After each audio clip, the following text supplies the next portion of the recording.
Well, thank you, Mr. Speaker.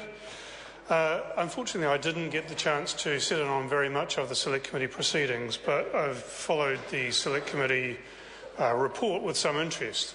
I've got to express some disappointment that the Select Committee has not ended up, in fact, taking on board the issues that I raised at the first reading, and I do want to come back and speak about those again, Mr. Speaker.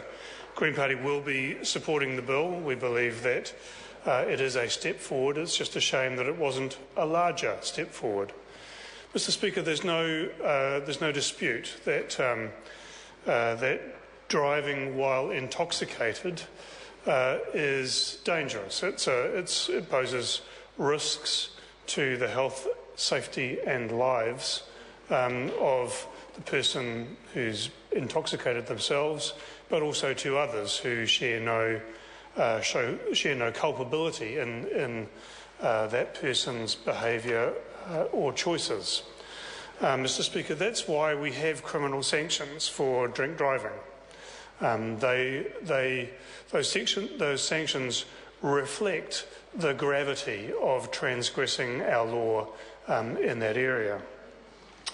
Mr. Speaker, there's been, I think as Carol Beaumont referred to it, a mountain of evidence, both about harm caused by drink driving above the existing legal limit, but also drink driving around in the zone between 0.5 and 0.8, which is the particular area that we're looking at. As others have referred to, it's been evident, in fact, for a very long time, that harm was being caused by drivers who had blood alcohol levels within that range. It is a source, I think, of embarrassment to this House that it has taken so long to actually lower the levels that are permitted by New Zealand law, particularly when so many countries around the world have moved before us. This is not, I would have thought, Mr. Speaker, an area in which New Zealand ought to be proud to be a follower, whether that's a fast follower or, as in this case, an extremely slow follower. We should be embarrassed and ashamed by the slowness of our response in this area.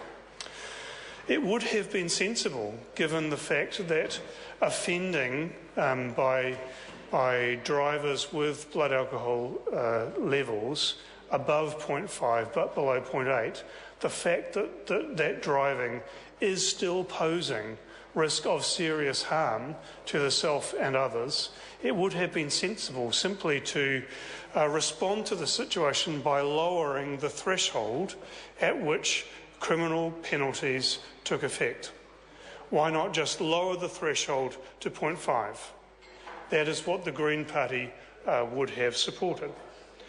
Now, instead, the government has decided to lower the threshold, but also to considerably lower the penalties and the gravity in which such offending is seen. Mr. Speaker, we believe that is a serious mistake. No doubt government's argument is that the risk of harm from lower levels of intoxication is lower.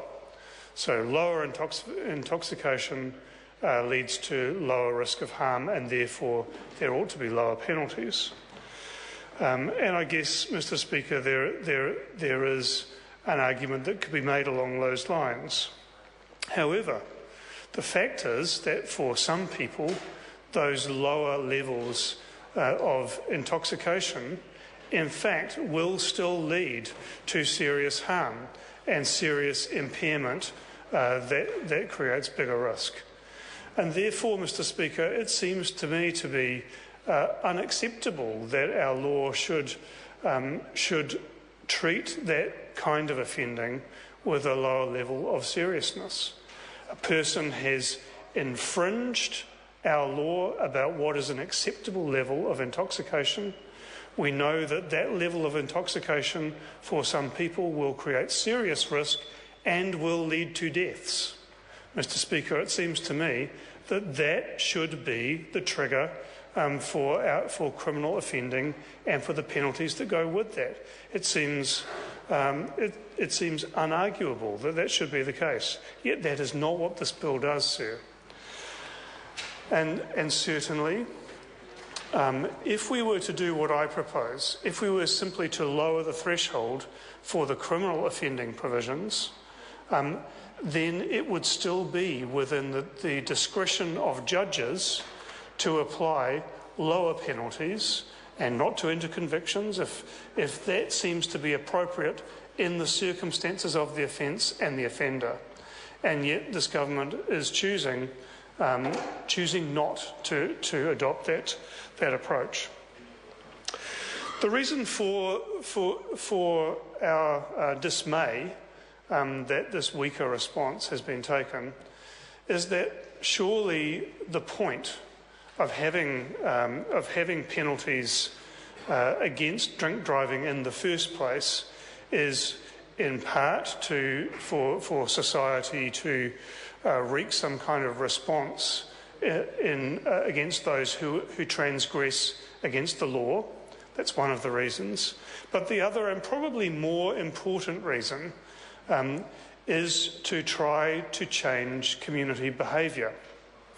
And what this government has chosen to do with its weaker bill, with its weaker response to intoxication below the level of 0.8, is choosing to send a weaker signal.